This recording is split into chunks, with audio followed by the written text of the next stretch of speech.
अस्सलामुअलैकुम दोस्तों, drama serial तेरी राह में यार आखिर इस ड्रामे में अब क्या रह गया है। तो आज हम बात करने वाले हैं ड्रामा सीरियल तेरी राह में लास्ट एपिसोड के हवाले से। पहले ज़रा फ़खर के वालदेन के हवाले से कुछ बात हो जाए। फ़खर की वालदा और वालदेन ईमान को बुलाते हैं और दानियाल भाई को भी बुलाते हैं, बताते हैं कि भाई ये सूरत हाल थी और अहमर की वजह से हमारी दिल में भी गलत फहमियाँ थी।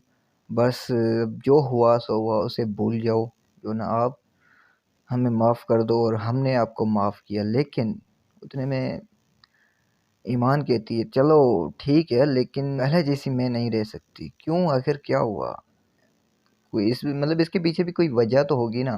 तो भाई लास्ट में यूँ कुछ होना है कि ईमान तो चलो फ़खर के पास जाएगी तो 100% जाएगी, लेकिन अब अहमर का क्या होगा? अहमर अब क्या मतलब हरकत करेगा जिसकी वजह से ईमान को कोई तकलीफ़ होनी है तो होनी है, ज़रूर होनी है।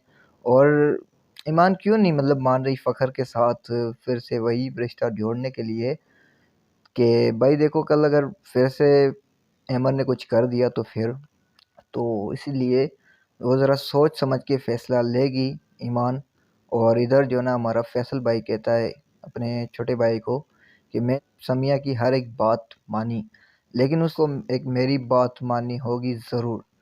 तो अब देखते हैं समिया जी भी मानती है या नहीं। तो भाई अब लास्ट ख़त्म है मेरे ख्याल में। अब ड्रामे में क्या रह गया है यार, जो होना है बस एक अमर का वार देखते हैं। अमर अब क्या करेगा, यही सवाल उठता है।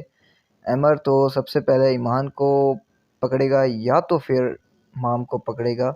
अब देखते हैं इन दोनों में से किसको टारगेट करता है, या तो फिर अमर लास्ट में मर जाएगा। तो आप दोस्तों का क्या ख्याल है, आप दोस्तों की क्या राय है इस छोटी सी वीडियो, छोटी सी अपडेट, छोटी सी लास्ट एपिसोड की राय के हवाले से हमें ज़रूर कमेंट कीजिएगा। अगर वीडियो अच्छी लगती है तो यार लाइक कमेंट शेयर करना ना भूलना। एक छोटी सी रिक्वेस्ट है यार, बड़ी मेहनत से वीडियो बनाते हैं तो कम से कम यूट्यूब चैनल को सब्सक्राइब कीजिए और दोस्तों के साथ शेयर कीजिए। और अभी तक आप लोगों ने हमारा फेसबुक पेज फॉलो नहीं किया तो यार जल्दी से कर दें।